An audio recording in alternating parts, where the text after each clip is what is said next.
Broker Bulletin acknowledges the traditional custodians of all the lands across the country on which we record our podcast and pays its respect to all Aboriginal and Torres Strait Islander people. Welcome to the Broker Bulletin podcast, where better begins. Join us as we chat with brokers about what's working for them, what drives them, and the real challenges and wins that matter most right now. Welcome, Jordan. Thank you for having me here. So excited to have you. I know, I'm looking forward to it. Well, we would like to start off by getting to know you, and not just the two of us getting to know you, but also our audience who's listening. Okay, so my name's Jordan Chantry. I have MVM Finance Group. I started the business about 3 years ago. I've been in the industry since I was 18. So I was a baby, yeah. Started right at the bottom and worked my way up. I've got 2 little boys, 1 and 3. And yeah, that's basically Cliff Notes on me. That's awesome. And what does your structure look like with work and with your little boys? And your household must be very busy and fun at the moment. Yeah, it's been chaos. It's, the last 3 years, it's been a bit of a blur, to be honest. I started my business when my first son was 4 months old. And I was sitting at home. Out. Yeah. I think I have it hard. Look, I'm one of those people that love work. I know it's a bit cliche saying that sometimes, but I was home bored. And I know that sounds silly with a newborn, but they sleep a lot. Well, my newborn slept a lot. So then I just started pulling out the laptop and doing a few things here and there. And then all of a sudden, MVM was born. I was just working in nap times to start off with, probably like an average of 2 days a week. And that's kind of been the last 3 years because 8 months into my business, I found out I was pregnant with my second and had a little bit of a mental breakdown about what was going to happen with the business. Yeah. And then I got over that. Took some time off during newborn phase of the second, and I had 2 under 2. So it was very much just working when I could, whether that was nap times, night times. I had some help from family as well. So the last 3 years has been a bit of a blur, and it's been kind of just doing what you can when you can. Now this year, I'm sort of come back. I'm 4 days a week. It feels like I'm really starting to get my teeth into it coming from this year. So looking forward to what's to come for the next few months. That's so awesome. Such an inspiration. I want to shout out Jordan on her Instagram. I think it was a couple of weeks ago you posted that you've settled 100 million in 3 years. Just under 3 years. Yeah. Congratulations. Yeah. Thank you. Yeah, I was huge, big number. Pretty chuffed with that milestone. Yeah, sure. And to do that 2 days a week of work. Get it done with kids as well. Phenomenal. Amazing. Yeah, that's pretty cool. It is pretty cool. Yeah. You should be so proud of yourself. It's Absolutely. awesome. Thank you. What kind of support system do you have in the business for being able to have your 2 young ones and take that time off, especially over the parental leave period? Those first few years I was on my own. When I found out I was pregnant with my second, I ended up using a onshore outsourcing, just like a pay per file, because I was really mindful. I didn't want to take on someone's salary. I just really didn't know how it was going to go. I didn't know if the business was going to make it through, to be honest. And I didn't want to take the responsibility of someone's salary during that period. So I decided to do like a pay per file. And then not long after my second son was born, I actually brought my sister on as admin, which worked really well because she had 2 young kids. She's actually a nurse. She wasn't quite ready to go back to, scheduled hours as such. So it was kind of just, help me out when you can. And it worked for her, it worked for me. And it's kind of nice when it's your sister because you don't have to do all the pleasantries. And it's kind of like, can you just quickly do this for me? So it's even different to friends as well. It's like with a sister, you can be a bit more savage. Yeah. And she just got it too. She just had 2 young kids. So she knew exactly where I was. So I brought her on not long after my second was born, which was probably about 18 months ago now. And then so she's still with me today and she's my onshore admin and does, everything from loan admin to she posts all my social media stuff and, she does my settlement boxes and referral gifts and just all of that kind of, admin stuff that needs managing and it's often forgotten about. And then I've got an offshore admin as well. So they do all my, applications and submissions and those types of things. Yeah. So looking to grow the team, but that's what I've got at the moment. Did your sister think that she'd still be with you at this point? Did she think she'd go back to nursing? No. So when we started this arrangement, it was kind of like, we'll do this for 6 months and then she'll be ready to go back to nursing and I'd be ready to get back on my feet. And then I think it just worked really well for both of us. Seamless. She has 2 young boys the same age, so she could be at home with them and, didn't have to do night shifts and those types of things. So it just works really well. And we've just been really transparent that we would let each other know when it wasn't working anymore. And we just haven't got to that point yet. So, while it's working, we're just going with it. That's really special. Yeah. Also to share that together and grow the MVM together. That's amazing. Yeah, it's nice. Yeah, it's a nice little culture. With where the business is now, with team members, what you're doing, clientele, where would you like to be in 12 months' time? How does that look like staff-wise? Have you started planning all of that? Yeah, definitely. So I've set myself a target this year now that I'm kind of back properly. So to reach that target, I definitely need to bring on another loan admin. So most likely another offshore. I think that's probably where I want to be at the end of the year is, have 2 really good offshore and then me and my sister. I think that would be a really good rhythm for now. I mean, future goals is, yes, to bring on brokers and grow the business out, but, just doing one little milestone at a time, just building out that admin team and making that really robust. So the goal is to work around you first and build that up and processes. I think I really want to create a team where it's enticing for other brokers to join and say, you can kind of just plug in. It's all set up. Here's the admin. This is the process. This is the flow. Got all this support around you and you can just concentrate on broking. I think me as a broker, if I was entering a business, that's what I would be looking for. So Absolutely. I'm trying to create that space that I can attract good brokers to plug into. Would you want someone that you would train up and mentor, or would you prefer someone that's more experienced that would be plugging in? Look, I would love to get someone experienced that knows what they're doing, but it doesn't always exist. And if it does, they're doing it themselves. The ones that do it well, they have their own businesses. So I think I have had a lot of success in the past by bringing in someone really green and then training them up. At the end of the day, if they've got the right attitude, you can teach most people skill. So I think that for me and my business and the size of my business, I'd start green and try and build someone into the business that way. Eventually, I wouldn't rule out bringing in an experienced broker, but we know it's a bit hard to find, someone that wants to plug in and not have their own thing if they're really experienced and quite good at what they do. I have a question leading back to why did you start your business in the first place? Obviously, your first son. Were you working from the brokerage prior? What did that transition look like and what triggered you really to go, I could do this on my own and go out on my own? So I've been in the industry now for about 13 years and I was with the same business from 18. Wow. Yeah. Everything. Yeah. So I really worked my way up from the bottom and went into a broking role and then I was, managing a team with them as well. I think that I got to a point in that business where I wanted to do certain things that I couldn't do within that business anymore. And I started to realize that maybe I had to do it on my own, to do it the way that I wanted to do it. And I think when I did have my son, I did have intention of going back to my role, but taking a step away from everything, reflecting, spending time with my family. And, your priorities change a little bit when you have children as well. And for me to return to that business, it very much would have been like in the office, hours that maybe I wasn't ready to commit to as well. Mm-hmm. So I think just upon that reflection, I thought, this is what I wanted to do for me, but also for my family. And honestly, it's been the best thing I've ever done. Like, I've done so well with the business, but just I haven't had to sacrifice time with my children as well. And, we all know they're really little for a short period of time. So, to be able to be there in the morning when they wake up and be there as soon as, they get home from, now daycare, but just being around when they wake up from their nap. And I think it was very important for me in that stage of my life. Being present is so important, especially because you're not going to get that time back. Yeah, for sure. Yeah. And everyone says it goes so quick. And I think like my 3-year-old now, I can't believe he's 3 and the next couple of years and then he's off to school and that's it. Yeah, really being flexible with my time during this period. And it's working from a business point of view as well. So it's kind of like I'm having my cake and eating it too a bit. Absolutely. That's the best part of this industry, I think, because we can be so flexible. Kobe, you do 4 days a week? Yep. Yeah. I probably do a little bit more than that. I'm trying, but it's hard to get me away. Yeah. But no, I think that's just absolutely my dream. And you guys are such an inspiration for me to get my processes better so I can actually do 4 days a week. Less. I can do less. I just go, but I could do this. I'll have to do it at some point, so I may as well do it now. Yeah. Then there's me working on the plane at 6 a.m. this morning.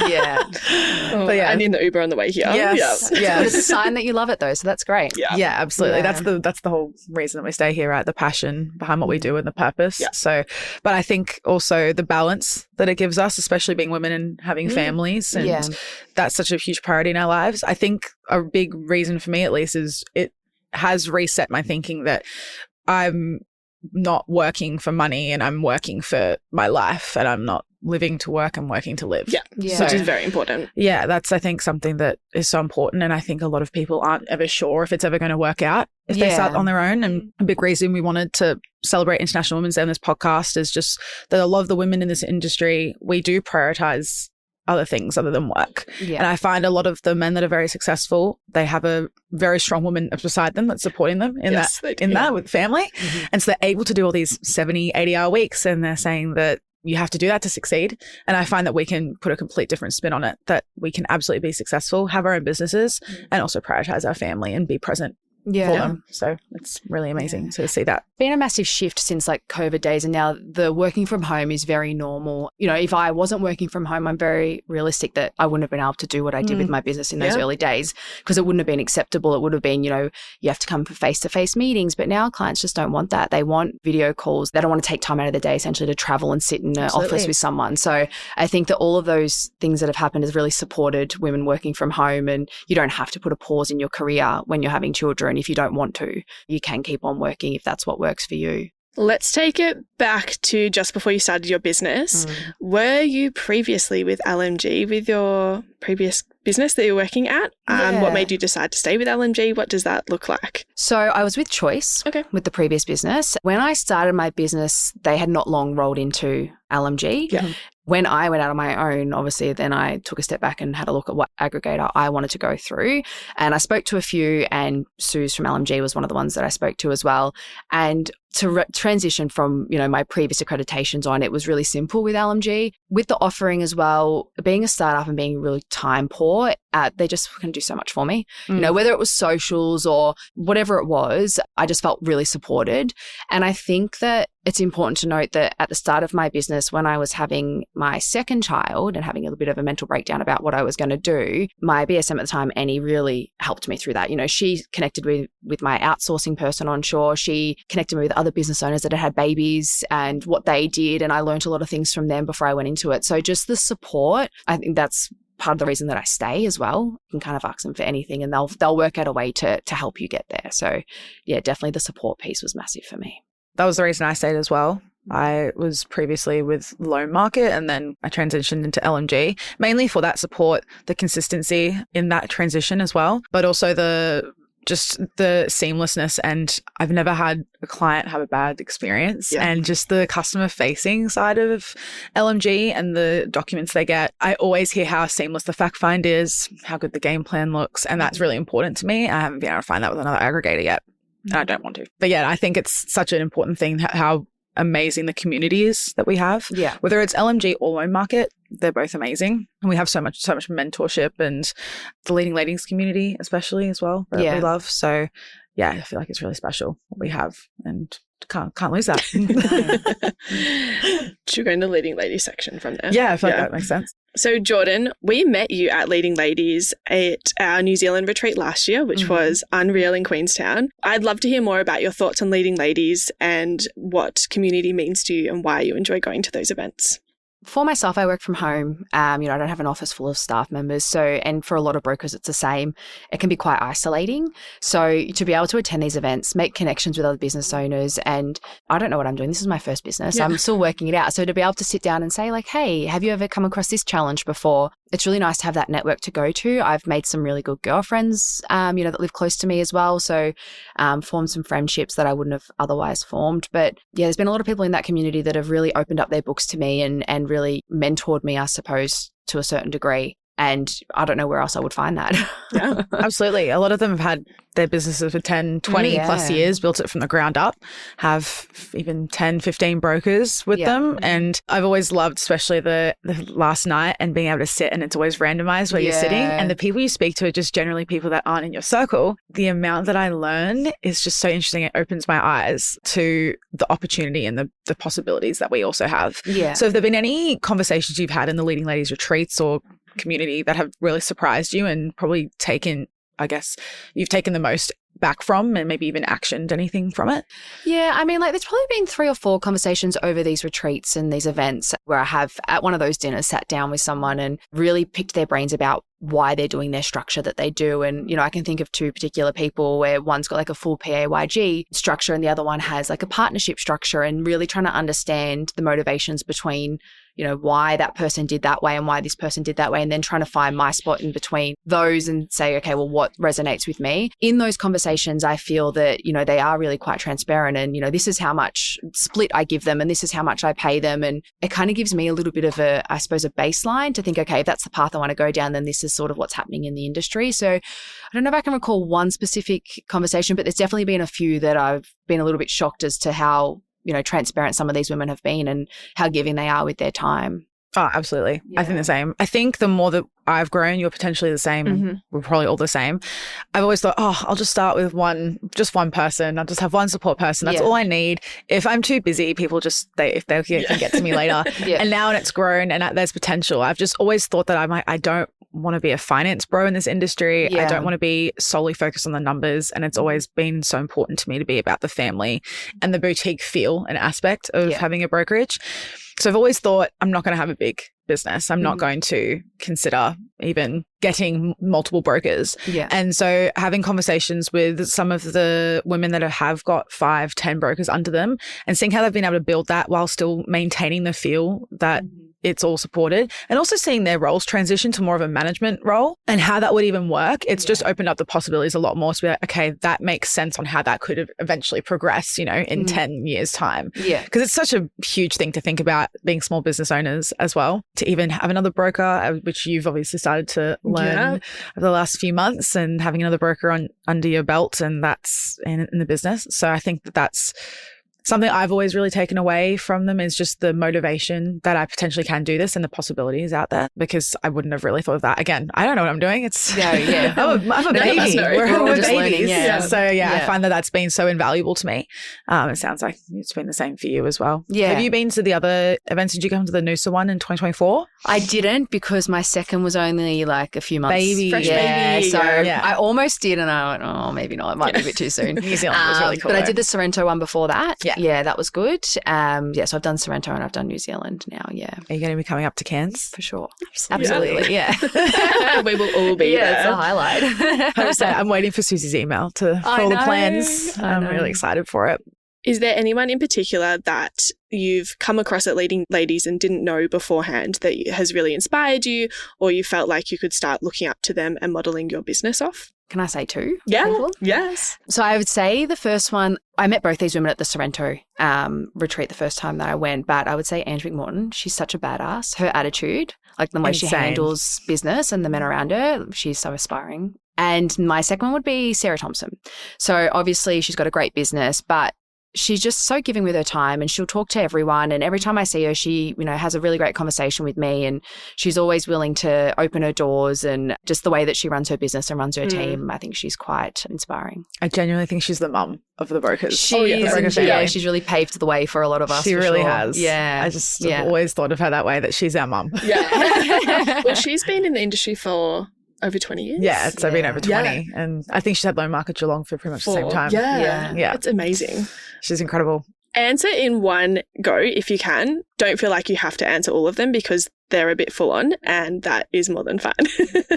All right, first question. What's your coffee order? Skinny latte, large, and at least 3 a day. That's impressive, especially for 2 non-coffee drinkers. We're hot chucky girls. Yeah. I have to go, is 4 too much? Maybe. No way. But do you like it for the taste, or do you need the energy with the babies? I think it's just a habit. It's taste. Yeah. I mean, I don't know that I get a caffeine hit, but I just enjoy a latte. The taste of coffee is I can't stand it. And I've just thought, well, if I don't like it now and I'm used to it, then I will just leave it and then save my money. Fair enough. We just get a hot chocolate. I think I'd be addicted to it if I drank coffee. Yeah, probably. I will and truly am, yeah. All right. What's the most amount of money you've made in 1 month? Ooh, I'd say maybe like 50,000. Nice. That's insane. Well done. That's huge. And what's the least amount of money you've made in 1 month? 0. Reality of being a business owner. So true. What's something in this industry that no one will say out loud? Well, I might rustle some feathers with this one, but do it. I think the bar to entry is too low. Yeah. I think it's too low. Oh, yeah. Compared to financial planners? Yeah. I think it's a big responsibility that we have, and I think that some people maybe shouldn't have that responsibility. Yeah. I also think the mentoring is not strong enough. There's not enough compliance around the mentoring. Yeah. I've had 2 years of mentoring, and I had halfway through that I went out and had my own business, but they've just signed off every year. I haven't had to evidence anything. And then I'm now officially done as of September last year, but nothing. No. I'm still being mentored. My mentorship has not finished. Angelique's my mentor. For FBAA versus MFAA, I don't know if you know, MFAA is 12 settled deals. Oh, really? Whereas FBAA is 2 years. Yeah, right. Oh, well, I was at MFAA and I've just stayed with them for 2 years. Yeah, I thought it was 2 years with MFAA. No, they just changed it. Oh, really? Like 12 months ago. Okay, Oh, wow. Yeah, when okay. I did it was 2 years, but that was a while ago now. Yeah. I already did 12 crazy? deals, but I was like, it doesn't matter if I'm mentored or not. It No. doesn't change. Didn't change anything for me, whereas it probably does for you or I other needed people, it. depending on their structures. Yeah. But I was like, I'm just going to go on my own. But yeah, it's just the barrier to entry is so low. I It is so completely low, agree. yeah. Yeah. Sometimes clients come to me and they say, oh, this broker told me to do it this way. And I'm thinking, oh my God, why? Like, Or the fixed loans I've seen with high, like 95% loans that have LMI. I feel like 3 years fixed. I'm like, scares me. and the education on like investment lending as well. Like, Absolutely. I think that's really, anyway, bad entry is way too low. Yep, agreed. Have you ever hired the wrong person because you needed help fast? Yes, and it hurt more, caused more problems. Yeah. That's definitely doesn't happened. it? Yeah. Trauma there. People are the bane of a business existence sometimes, I think. Yeah. What's one habit successful brokers have?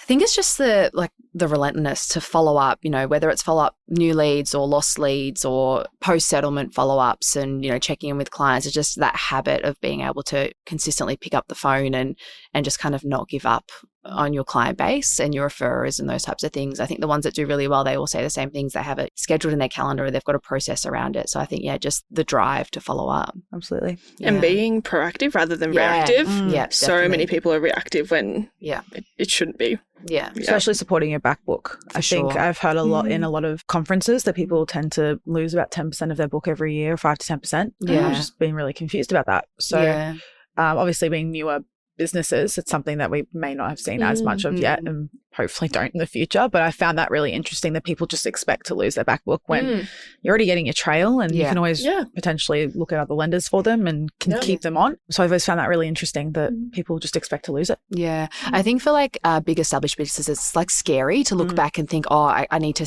do this entire client base. So when I came out on my own, that was one thing I made sure I got right from the start. Like first client entered into the system was going through this process of having these follow-ups. But it was, something that I was very sure that, I had sorted from the start. How consistent do you follow up with your clients and So by every what 6 avenue? months. Yeah, every 6 months at least. I mean, sometimes it's more because they might call me with a question or something and then I'll just have a quick look at their loan whilst I'm on the phone to them. Yeah. But we do a 6-month rotation. So that's just your kind of biannual review. But then, we call them a few weeks after settlement, make sure their loan payments come out. Yeah. They get some emails from us, letting them know that we do car finance and a few other things like that. But at least every 6 months minimum. Yeah, that's good. amazing. And as part of your nurturing of your back book, do you do rate reviews, valuations, general conversation with them? Yeah. It's just a check-in on their life, rate review always. Yeah. I'll then always give them an option to refi. Obviously, like 9.9 times out of 10, it's not worth it because we take into account the cost versus the interest savings. Yes. But I think it helps explaining that to clients because it's kind of educating them as we go that it's not, they see a rate pop up on TV and it might be slightly less, but then explaining why we're not moving for that. Absolutely. I think it helps retain clients too because they stop shopping and they've got the confidence that you've got it under control. I agree. So definitely like rate, check in on their life and have a look at their property as well and let them know where that's at. Have you had a lot of issues with back channel conflict with banks at the moment? I haven't at the moment. I have in the past. It's definitely been an issue in the past with a few certain banks. Recently, I can't think of a particular situation where it's been an issue, but I definitely have experienced that before, yeah. I just had one of the majors call one of my clients on the scheme still stuck in scheme territory. They just called to ask how to get offset accounts, like multiple offset accounts and set that up. And they didn't realize they could ask me and I would be able to help them. And then they're on 5.45 stuck on scheme and they were able to get 5.23. The lender's like, cut your broker out. 5.23%, Really? stay on the scheme. That's no terrible. need for new lending or anything. I mean, it's great for the client to get that better rate, but then amazing. why aren't, you give them that opportunity as well? No. Yeah. So, of course, they told me that. And I'm like, you should probably take it. You have Like, to, I'm not, that's the whole bit, right? And I'm not Yeah. going to stop them from doing that. And that's great for them. I'm so happy for them. But I'm also just like, how do they do this to us? It's so interesting. And I found that's really a difficult thing with the majors. That's the frustration for me with the retention teams. Yes. Because you do the right thing, you go back to the bank, you give them the opportunity and they don't do better on the rate. And then you do the application, submit the discharge and they call the client and they match it. Or they offer a cashback as well. Sometimes you submit the discharge. We do the discharge first now. So do we that now. too. Yeah, because I'm like, I'm not wasting time anymore. I found now that some they will still not care. But then as soon as they see the PEXA invite come through from the new bank, then they call the client to retain. Because I do that too. It's just a waste of everyone's time. And most of my clients are like, that's frustrating. We've tried multiple times to get a better rate. We won't stay. But still, sometimes it's worth it. Isn't that funny? I had a client, remember when ANZ were doing all those $4,000 cashbacks? Yeah. I had a client that was going from ANZ to Macquarie, and that happened. And they matched Macquarie's rate, and they gave him a $4,000, well, they offered a $4,000 cashback. Way. My client called me and was like, we tried with them. I said, I know. Unfortunately, this is what happens sometimes. Like, we tried with them. I showed them the pricing approvals. They know that, we did everything we could. And they said, no, screw them, and still went to Macquarie. And it goes to show that like the service and like the other bits and pieces that we offer as brokers, they weren't on my books with ANZ, and now they are on my books with Macquarie. Absolutely. And Macquarie did suit them better with like at the multiple offsets and all those types of things. Yeah, they looked the $4,000 in the eyes and walked away. So, I was slightly surprised about that, to be honest, in the best way possible. Usually just say, wait, get the money. Take the money, then wait for 3 months. I think I would have taken the money. Yeah. Absolutely. I was like, it's $4,000. I would love it too. I'm curious to see when we start to eventually get. Exactly. Get a custom suit. That's free. 100%. It's way too dangerous. Oh, that's so funny. What I was going to ask about your back book and your processes, I'd be curious to hear what your day-to-day looks like at a broker, and which as a broker, and which specific tasks you actually do, and then which ones you hand off to your team. I do all the onboarding calls, whether it's an email or a call that comes in, I'll take that. And then I will send out the hello books and request the information. And then it gets handed over to the admin to chase the documents. Once all the documents are back, I get my team to enter everything in my CRM, do the credit checks, match everything with the supporting information so that I know my CRM is 100% correct. Yep. So they do everything but the income calculation. And then it'll come back to me. I do the income calculation, and then I'll do the research on lender and structure, present it to the client. So I do a strategy session with the client and I run them through their options, and then I'll hand it back to the team to lodge. From there, they'll do everything until settlement. I'll do the call. They'll send an email to the client. I'll call the client. Yep. Hey, there's an email in your inbox. You've got conditional approval. Congratulations. And I'll run them through what it means, on a 2-minute call. Yep. Then after post-settlement, again, the team will do all the settlement emails and everything, and I'll just throw in a call every now and then and follow up the emails. So they've got obviously a conversation around it as well. Because they're not doing income, but they're handling everything from lodgement to settlement. Do they do MIRs, or are you usually doing that? They'll do it unless they can't. Yep. So, if it's a question that they can answer, otherwise they'll have to revert back to me every now and then for 1 or 2 That's conditions. Good though. They give it a go. And that's the most important thing. They know what they can and can't do. If it's obviously providing like an updated ID, it's something they can do easily. But if it's a question about the salary, sometimes they answer it, but they'll come to me first and say, is this correct? And, it's either a yes or no from me, or it's, if I have to work it out for them, then that's what I'll do, and then we'll send it back. Where do you think your next hiring step will be? Will it be for research and credit work, or building up what they're currently learning into credit? I'm actually having a strategy session next week to try and work this out, because I think that where I want the business to go, I definitely need more admin support.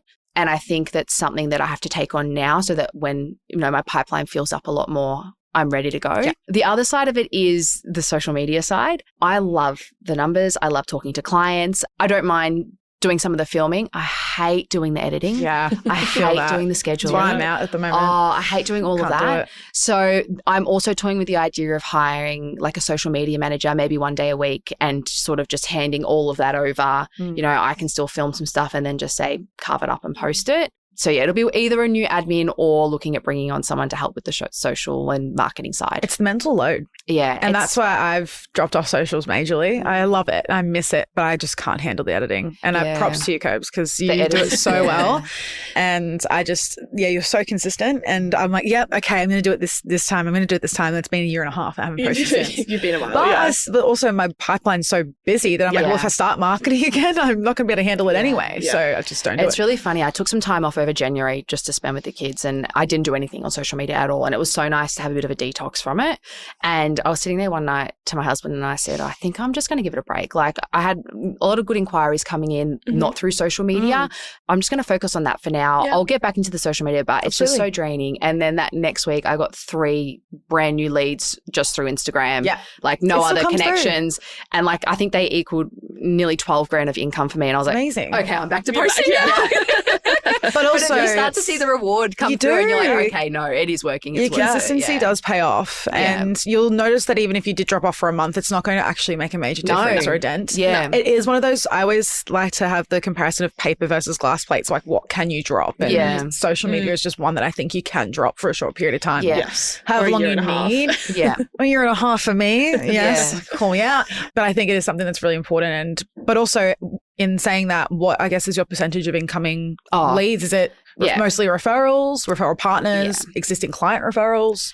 So I would say probably 90% is existing database and referrals from my existing database. Amazing. That's phenomenal. And then I would say maybe like 8% is from referral partners and then 2% is from social media. Yeah. So it is a very small, I don't know, that might change with time to come. Yeah. But it's a very small part of my leads, which is again why, I was thinking about having a break from it because it wouldn't have been very impactful to my business at the time. Absolutely. Social media is an interesting one because it isn't for everyone, and it also depends on the type of clientele that you work with. Are they sitting on social media? For some people, it is lead generation. Like my whole business has been built off social media. I do nothing else, which can be a bit of a detriment sometimes. But for some people, having social media is more just a presence. So say a client did say, hey, I worked with a broker, Jordan, she's amazing. They might go and look you up on social media and kind of it's a bit of a trust factor as well. It's just the next generation coming through though. The first thing I do is go on someone's Instagram or Google page. I barely even go on Google anymore. If I'm looking up a restaurant, I look up their Instagram for photos. Yeah, definitely. So it's just different. It's a massive part of it for sure. Yeah, I think that's probably the one regret I do have with the business is that I didn't do that from the start. I think I was a bit timid and I was, what would so-and-so think of me if they saw me? I felt awkward videoing myself and talking to a camera. Look at you now though. I still feel awkward. I've got some bloopers where I'm like to my husband, don't listen to me. I can't. Plug your ears. I have to film when there's an empty room. I can't have anyone hearing me because I just automatically I'm embarrassing myself. Just empty house. No one can be around. Especially because you have to be so animated. Yeah. It's because it doesn't come across as strongly on film as it does in person with the animations. You have to be like really this, and that's why obviously catches a lot of people's eyes anyway. So if someone's looking at you and watching you do it, they'll be like, yeah, what is she doing? But it's been like really good to capture like a really old network for me. Like people that I went to high school, like, oh my God, I wish I knew you were a broker when I was buying my house. And I never put it out there before, I started MVM. So it was like, yes, I knew that person previously, but they would have never reached out to me if I wasn't posting on social media because one, they wouldn't have known what I did. Like if they don't know what you do, they know to call you. Absolutely. And then obviously it's a bit of like it shows what you know and how you handle things. And I had one of the leads I got last week was like, I just love the way that you talk to clients. And I was like, oh, like, thank you. And she wouldn't have seen that if I didn't video myself and put it on social media. Absolutely. I quite like the videos you do where you're filming yourself talking strategy to clients. Sessions. You don't hear their perspective of it, just you explaining things. I find that really fascinating. Well, I started doing that because I couldn't look at the camera and I tried to do a few videos. I'm like, an LVR is done. And I'm like, oh, this is just not me. Like it just wasn't working for me. And then I don't know why. Just one day I set my camera up and then I was like, okay, cool. This is me. This is working for me. It's effortless. I'm already doing these sessions anyway. Obviously, I'm really careful from a privacy point of view. I let the client know that I'm recording as well. It's really natural for me to explain that way to a client. And, if a client can benefit from it, then my social page can also benefit Absolutely. from it. And someone else might think, I would love someone to speak to me. Yeah. And it shows how I explain things or how I handle questions. And absolutely. I'm finding that's starting to come through now with leads. Yeah. Where did the name MVM Finance come from? So when I started the business, my first son was 4 months old. So MVM are his initials. And then I fell pregnant. And I was planning on having more than one child, but at the time I just couldn't think of anything else that I liked. Yeah. And I was really struggling. And you know what? I don't like anything else. I'm just going to go with this and then I'll deal with the consequences later. And the consequences happened a lot sooner than I thought they were going to happen. So 8 months. So now I'm like, do I rebrand? But then my partner is an advisor and he was like, just leave it. My other son's name's Ranger. We're like, we'll put his name in something else in the future. Maybe we'll start another business. And I'm like, okay, I'll leave it for now. But it's always in the back of my mind that maybe I should rebrand because I feel really guilty that it's one of my son's initials. That's so funny. That's fair. Well, number one, you can't beat the oldest, honestly. It's always the foster child. Mine's the business name child. Yeah, absolutely. And a lot of people do that though. A lot of big businesses are just one client. So you just have to make another business at some point with Ranger involved. Create some other product or service. Yeah. MVM is a really cool initial though. Yeah. I liked the monogram of it. So it's just so seamless with the lines. So I was like, satisfying. Yeah, it is. Yeah. One of our closing questions is if you had to rebuild from scratch tomorrow, what's one of the first things that you would do? post a video on social media. No, I just come out of the gate swinging. I think not worry about what people are thinking, just putting myself out there. I think I was pretty happy with the way I set up from a process and structure and staffing point of view, but I think I definitely could have put myself out there on social medias and recording myself and doing those types of things a lot earlier. I think that I probably would have been a little bit further in my business had I done that. Yeah. So definitely just coming out the gate swinging.